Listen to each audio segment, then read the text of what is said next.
La mise en examen ce soir de Pierre-Marie Géronimi pour des abus de biens sociaux commis dans le cadre de sa société, la société LAC, qui est une société de location de véhicules qui se trouve à Bastia-Port. Aucun autre dossier n'a été abordé durant l'audition de M. Géronimi. Je crois que ce dossier se suffit à lui-même.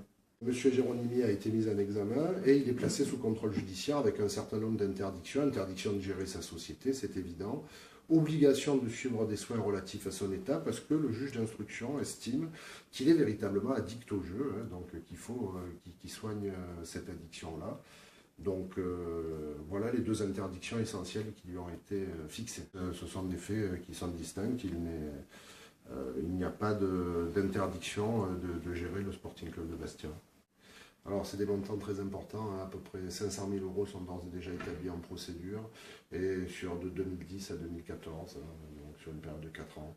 Il n'y a aucune manipulation comptable au regard du Sporting Club de Bastia, et ce n'était d'ailleurs pas l'objet de cette enquête. On lui reproche d'avoir, dans le cadre de sa société, pris de l'argent de la dite société pour ses besoins personnels, ce qui est formellement prohibé, c'est le délit d'abus de biens sociaux.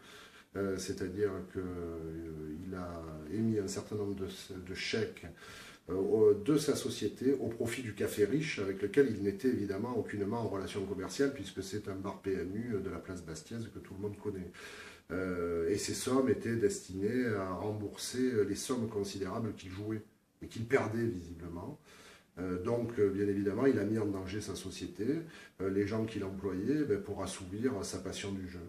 Alors, le gérant de café, au moment où l'on se parle, n'est pas mis en examen, mais alors moi je ne peux pas parler au nom du juge d'instruction, mais le parquet demandera sa mise en examen pour recel d'abus de biens sociaux, puisqu'évidemment, quand vous touchez d'un particulier des sommes en remboursement de dépenses qui ont pu être effectuées légitimement dans cet établissement et qu'elles sont au nom de sa société, vous êtes nécessairement receleur, puisque vous bénéficiez en connaissance de cause de sommes qui appartiennent à une société et qui n'appartenaient pas à M. Géronimi pour assouvir sa passion du jeu, je le répète.